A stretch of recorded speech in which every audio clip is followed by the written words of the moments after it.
The Voice Teacher Podcast. Hello, welcome to the Voice Teacher Podcast. I am Sam Johnson here with Aimee Geddes, and we are going to talk about voice teaching. Oh my goodness. Shocker. Voice teaching? No way. We might keep on topic today. Yeah. I don't know if I can do that, but I'll try. So today we're going to be talking about our favorite exercises that we've used in the last week or two. Do you tend to get in patterns where you use like the same exercise a lot with people? Or are you not normal? You mean other people do that too? Are you kidding? No, I find it, and I've got several teachers that I'm mentoring right now. So they're observing me. And I have this one student who she's just taking off, she's so excited to start teaching. So she's watching everything I do. And it makes me more self-conscious. I'm like, oh yeah, I'm using this exercise again. Yep. Doing this one. Yep. You know what? We're going to start with that bubble again. We're going to start with the zh today but I have found that zh exercise and really making people do like an under it. Zh, because where people go wrong is they go zh and they pull off of it and they try to go, they go like throaty and they'll zzz, and they kind of go off of they get off of their teeth. So I'm always reminding people, stay on your teeth to keep it consistent, get that double resistor, that, sort of a semi-occluded type of sound, or SOVT exercises, they like to call them. Fancy words. I don't know. But yeah, that one's been really, really helpful this week. And just lately, it's been making a huge difference with helping people get more balanced, more consistent airflow and a decent amount of resistance. And also pushing up on the cheek straight from the jaw during the zh. Even on a lot of times, yeah, a lot of times we only do that on a bubble, right? But zh. Do it, Sam. I got to hear you do it.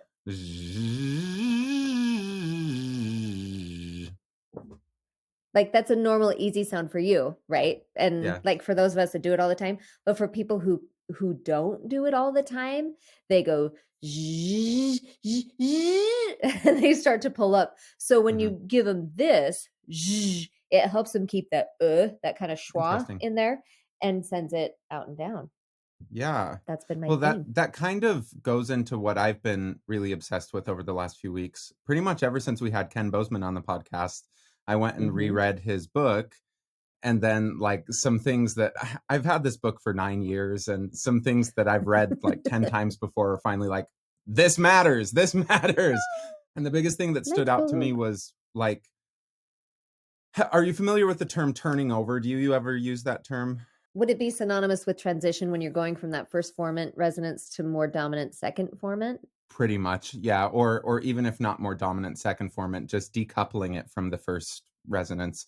So decoupling the first... What do you mean by that? Yeah, so if these are the first two resonances or formants, whatever you want to call them, and then these are the first three harmonics, when you're in chest voice, it's kind of like this, where the second one is on the first harmonic, or the first formant, first resonance.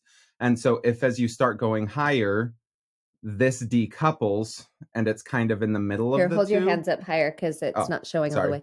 So it's like kind of in the middle of the two instead of like all the way going up to the point where it is the second formant, like to this or this one, it's a lot of times this third harmonic does get up to the second resonance, but sometimes it's just the main one that was attached to the first resonance kind of gets in the middle of them.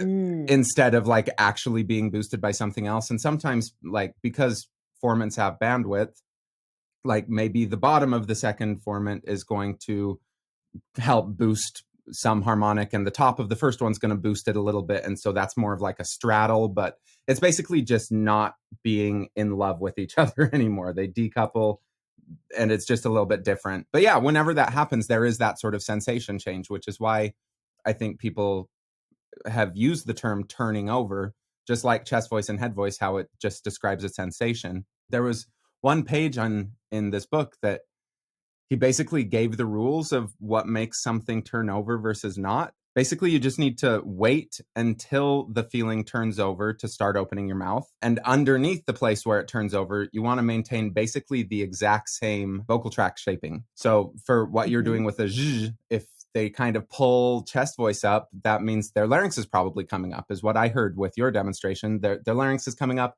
and also they're getting louder with the Right. demonstration that you just did. And the other thing is we just cannot get louder as you approach the place where it turns over. So after it turns over, then there are other rules of like, you can start getting louder pretty successfully, and you have to start opening your mouth, or else you either flip or you start feeling like this weird tension if you give it energy, but you don't open your mouth. And so anyway, that's been really mind blowing to me. And so the times that you just did the zh, that you found more successful, I heard your vocal tract staying pretty much the same, and you backed off on the volume as you kind of went up. So the zh, there's a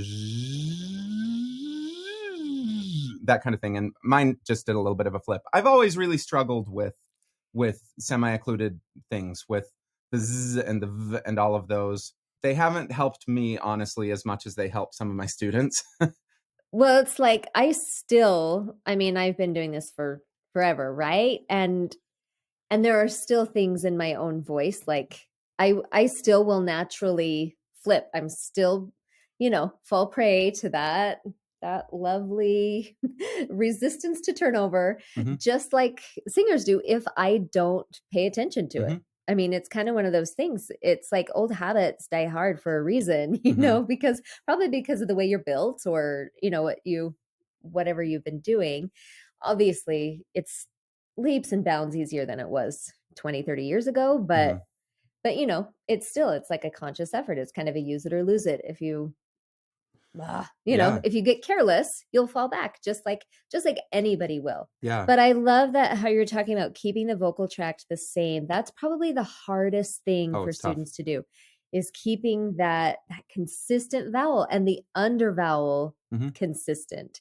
More than, I mean, the over vowel, it's kind of a new concept. I've been kind of explaining that with people this week. And like, it is mind blowing for them to be like, wait, I can change my lips and it doesn't change the sound. Like, well, as long as things going on in the back are happening correctly. And I need to read Ken's book for sure. But, I'm just going to be really honest. I love the science, but all those words sometimes they're just a lot for me to process. So I have to take very small bites. And I think there are other teachers out there that hopefully will identify with this and hopefully not judge me too harshly. But because, obviously when you're teaching, it's about getting results, but really understanding that, like you're talking about, every time you get a new light bulb, it's like, yes, okay, that it just makes you that much better. You can be that much faster. You can do those, those tiny little things that make all the difference in the world. Yeah. I think that the biggest thing with that for me is that most people who are teaching voice have a pretty good idea of what good singing sounds like. And with this, it's just giving rules of why this good singing kind of works. Like these exercises, and I'll get into like how I've actually been applying this in a second, but they've been helping mostly the people who have been studying with me for a year or two. It's not like anything that they haven't felt before. With some of them, it is. Like, honestly, with some people, it's like, wait, what? That's it. But with a lot of people, it's like, oh, I've felt that before. We've gotten that, but it's been confusing because we don't know like exactly how to get it that way every time. And if it doesn't happen, it kind of gets frustrating but I've done this so many times. Why can't I keep redoing it? Yes. And this has been really, really awesome because now I can just be like, oh, you just got a little louder as you approached this middle part of your voice, just a teeny, teeny bit. Or we heard the larynx raise just a teeny, teeny bit. And rather than just being like, okay, here is a full on rule for everywhere in your voice. You can't get loud. You can't do this or whatever. It's very part of your voice dependent, I guess, because a lot of the instincts that people have that are not really useful, like getting a little bit louder or opening your mouth before you approach the middle part of your voice, which tends to make you pull, they're really, really useful after you turn over for making you not turn to flip. I found that in my voice, I got really scared of doing any of those things because it wouldn't work in one part of my range, but at another part of my range, it works really, really well. The other thing that was really interesting in the book about this stuff is that every vowel turns over at a different pitch, which is just nuts. And I mean, of course it makes sense, because if the and it's not fair. but at the same time, recognizing it, I think makes it really, really useful, because certain vowels Yes. turn over way lower than other vowels.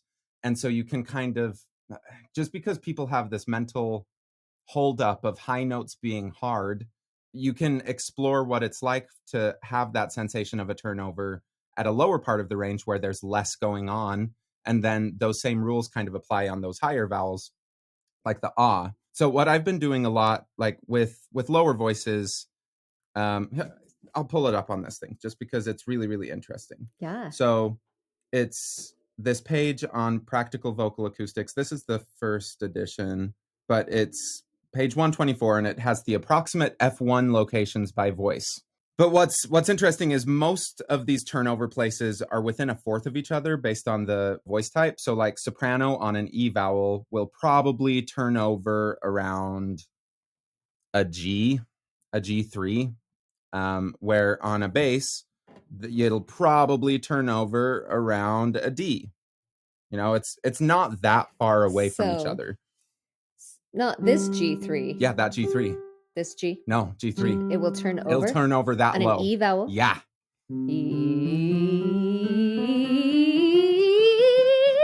Yeah. Yep. Good. Yeah. And then because I can hear it. You are so good at all of that stuff, and you were just aware of like, oh, okay, it turned over, you had no problem with it. But once you kind of got into your higher stuff, you didn't open your mouth, which made it stay kind of classical sounding. It didn't turn belty. But if you kind of are aware of that feeling of once it turns over, and then it's that and you start pressing into it and opening your mouth, versus if I don't do that and I still give it energy, I feel this weirdness. So this like it just doesn't work. And that's just the difference of opening my mouth. Or if I don't give it the energy, it does the flip. And just recognizing I have control of all of those just by these two variables has been mind-blowing. Yes. Oh my goodness. Okay. Now I want to try opening it up. So okay, if I start down here.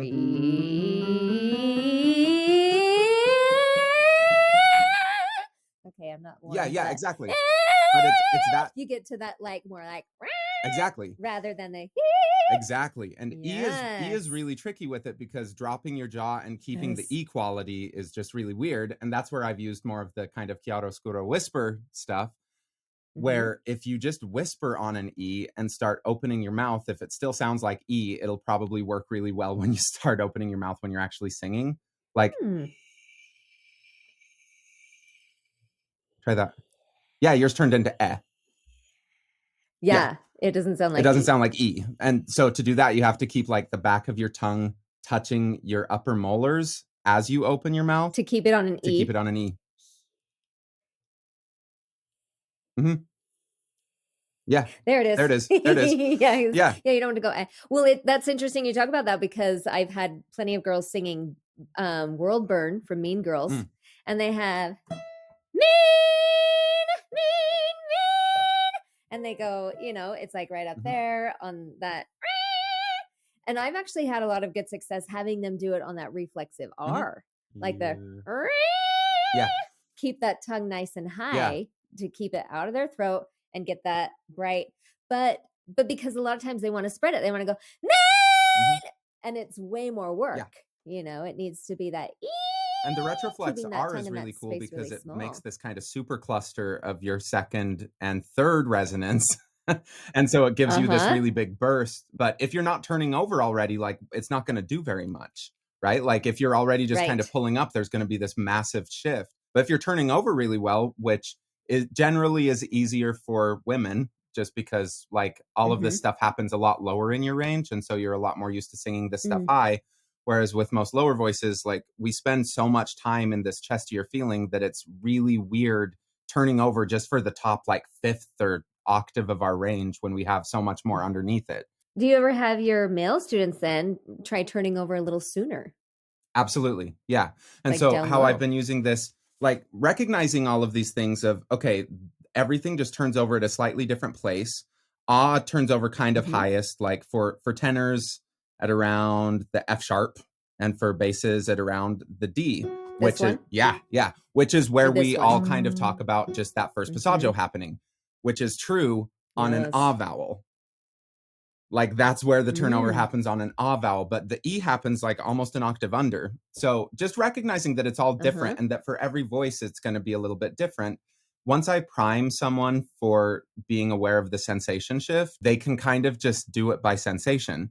And then I like doing it on Right. fifths and on octaves just to kind of prove that if we for a lower voice, if we're doing like the A flat up to the E flat, you're probably not going to turn over on the E or the oo. And I like the oo. So it would be kind of like a Like okay. ooh, not yet. Ooh,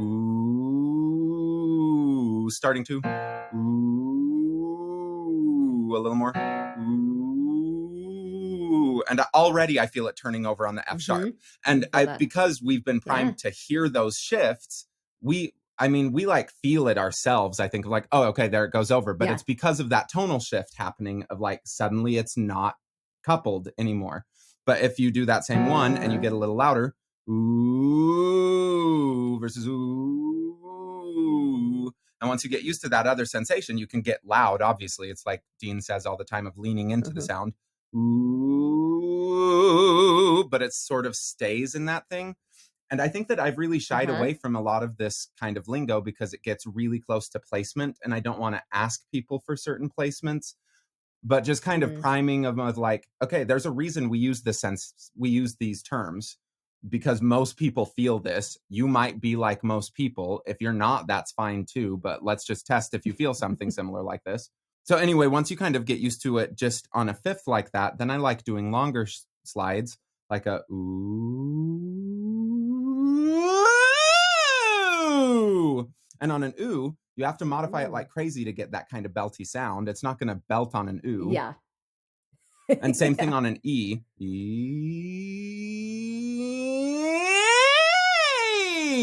But if you're aware of like, okay, this is the moment that I feel it move over, then you can just couple the rest of the slide up with opening your mouth and giving a little more energy. And then suddenly it's like, oh, Mhm. this is what it feels like to be big in a headier kind of place. But for E and oo, having that happen so low was just, it broke my brain. Like, no way. Well, and it's kind of like that chart from Dean's book where it talks about like, okay, these vowels, like produces more Mhm, release. Ooh, E, O, and ooh, you're gonna get more release. A, you're gonna get more mhm, hang on. And that's kind of the simple way of saying exactly what you're just mhm, talking about. That these things they naturally occur. There are sounds that kind of do this for mhm, you. And so for a beginning teacher, it's really great for them to kind of have it in those simple terms. But I think it's fascinating as you get more advanced and as you're really thinking about these things, knowing, hey, there's like a mhm, specific math to this. And all I have to do is understand the rules. I tell my students this all the time too. Just learn the rules that govern the mhm. voice and operate within that. And you can do Yeah, anything. You just need to know. You can flip on yeah. purpose if you want to, Because you because don't open your mouth as much and you ole, don't ole. give it as much energy. Yeah. And it's You just figure it out. It's like, okay, connect the dots, line them up, and exactly. But yeah, while I was kind of experimenting with this, the same idea came to mind of like what Dean talks about of E being more of a heady vowel or more of a release, and Mhm. ah being that other way. And I really struggle with ah. Awe is my nemesis. I had a teacher, my opera teacher, back like 15 years ago, and he was great for so many things, but his exercises drove me crazy because you know what he would do? That was where I had to start Yeah. every time. And I'm like, I was screaming by the time I got up to, like B or C. It was kind of a nightmare to do exercises for him because he just always gave me Mhm, awe. And awe was so hard for me. I was like, can I do an mhm, E? Can you let me like E? Like on a long mhm, scale, like that would be really a lot more beneficial for me. But throwing that awe in there, oh my goodness. And so, like when we do the 5-tone scale assessment, we start lower, but it's because awe is so mhm. revealing. Awe is like you can hear everything in the voice if you do an ah, because it's not very, like you say, because it's not very conducive to turning over very Yeah, early. exactly. It wants to do it later and just wants you to hang on to everything. Exactly. And so And excess baggage is not good for no, relationships it's not. between vowels and consonants and scales. When I was first learning how to do like that assessment thing, I was really kind of confused because I'm like, well, aren't we setting them up to pull chest?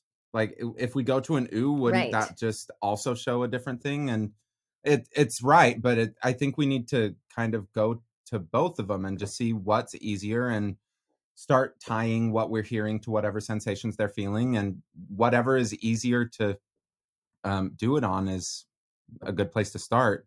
But yeah, is terrible for so many people because it turns over so much higher. Right.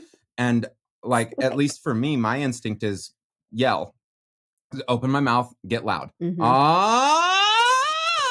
And I'm pretty good most at it people. because I've practiced it a lot, but it's not No. easy. You've learned how to kind of sneak through there. Yeah. And make it sound good. Good in quotes. Because you're thinning out just enough. Right. But I mean, like, you could get Yeah. away with that in so many songs, and you're not going to be hurting because you're just enough, like you're just a hair to the right. But of if you do it for an hour, it's acceptable, exhausting. Yes, it is. And I see people, really good singers, do it just every once in a while, and then they're like, why am I so tired? I'm doing everything else really well. And it's like, yeah, because you're yelling for 30% of your thing, and even though it sounds really good, it's still it's that yell, and yelling is harder on the voice. Well, and you get vocal fatigue Exactly. a lot faster. Exactly. Then you start slumping in other So places. now if I apply the same rules that I was doing to the E and the oo, which says just don't get as loud. Mhm. Like, I mean, with most of us who try to get louder as we approach that middle part, you have to kind of do a diminuendo in order to just keep everything the same. Because the goal is really just the same until it turns over. It would be kind of a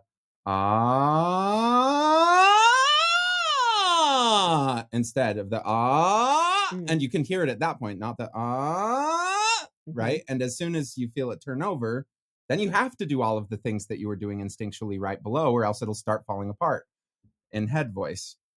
Right. Well, and I notice where your tongue is that you keep it kind of in that higher, more of an E position out of your throat. If it falls back in your throat, you start spreading. But even pulling. recognizing And these that's something, rules, yeah. you can get away with it with those really back things as long as you keep it the same. It's harder for me. I like that brighter sound, but I know that Ken likes the slightly darker one.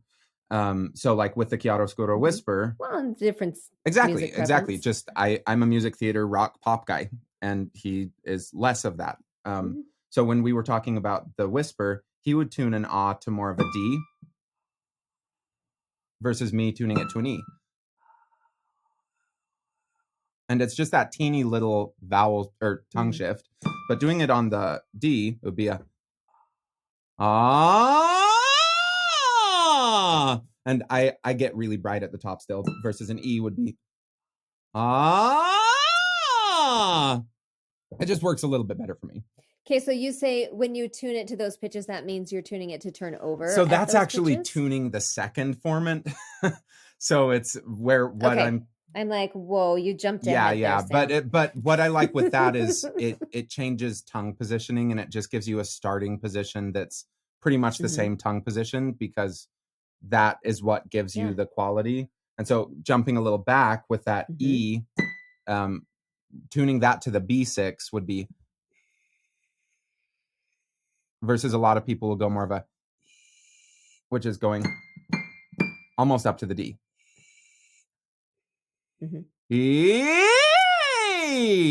But the same sort of rules apply. If you want to keep the mouth closed once you find that tuning position until you feel it turn over, and then start opening your mouth, but keep the second formant tuning the same, which is why, like, if you open your mouth while you're doing the whisper, you can tell if you're keeping the second formant tuning the same.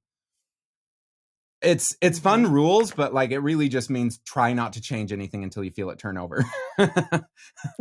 Just keep things the same. Just don't mess with it. If it ain't broke, don't fix it. Yeah. Right? Which is hard, because most people, as they approach that middle part, like, something internally shifts. It's not just something that you can see with the lips, And that's where I think that hootier sound is really helpful on an ooh, because if you're going ooh, ooh, at least keeps it a little more like that. And by doing the hootier sound, it lowers all of the formants, which helps decouple it. That's why those hootier sounds even work. So anyway, I've just been having a blast feeling like, oh, this is why all these exercises that everyone do work so successfully. Right.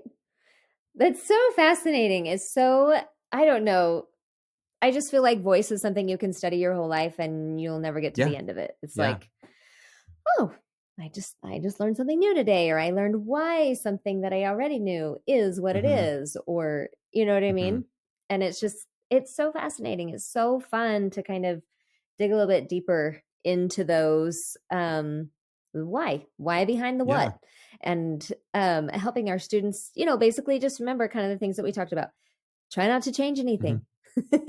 Get out of the way of yourself and just kind of and feel it. But then you as the voice teacher can take all that sciencey knowledge, and without them ever knowing, like, how much you're putting into it. I think that's really important to not overwhelm your students with too much science, as great as it is, but to help them just be like, just give them actionable steps that they can do. You use this. And when you know why it does what it does, it's really easy to just say, it just makes your teaching so much faster and so much better. And, then all of a sudden you have more students than you know what to do with. So that's a good problem.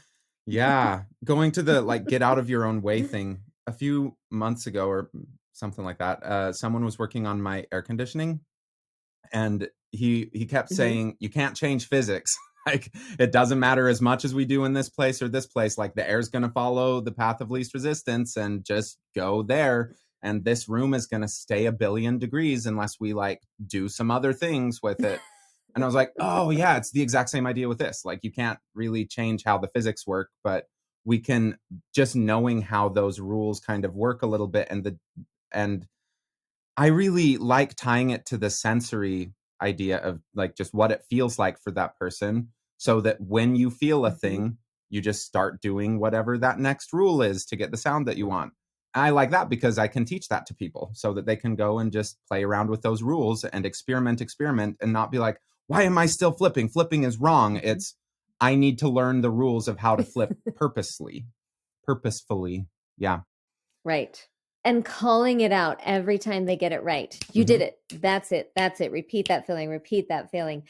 I have found that makes such a difference for people, because otherwise they don't know for sure what they did. I've been really trying to change the wording from right, though, to okay, you yelled there. Nice job. It's good to yell. We need to learn how to yell. Okay, awesome. You mixed there, or you flipped there, or whatever. And just kind of, because I think I got such a complex of doing things right or wrong that it feeds into this internal judgment cycle, and it makes it really hard to keep doing anything. But just being like, okay, these are all just sounds. That one is going to be really hard to do, but you can do it. Like, these are the rules of how to do it. It takes away that value. And I think makes singing more fun. Well, yeah, because you're not always worried if you're right or wrong. And that's one of the most damaging things for singers, I think, is to worry if they're doing it right, because then they're thinking about technique. They're not thinking about singing songs, telling stories, communicating on a deeper level as humans. Rather, it's all about, did I mix there? Did I do it? Did I get that? Can I belt that note? Oh, that's wrong. And it's getting out of your way, out of your get thoughts. Them out of that. And I'm really into basketball. And there's this player for the Jazz, Jordan Clarkson, and his number is 00. And he says that he has that number because it reminds him not to think, brain empty, 0 thoughts.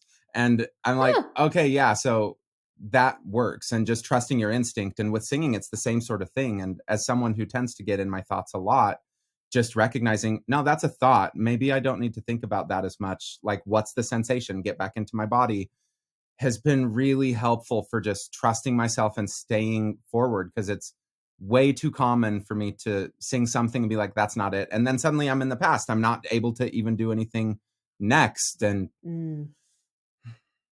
it's all the same. How you do anything's how you do everything. It's all the same.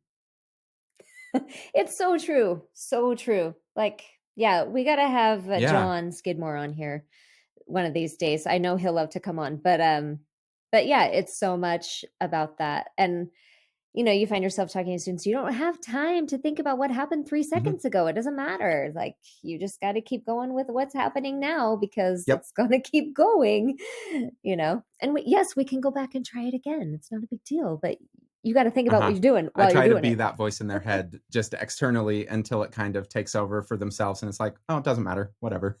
That's a judgment. I don't need to go into it. I can just be like, okay, yeah, that happened. That's good. Whatever. I'm going to refocus on what's coming up next.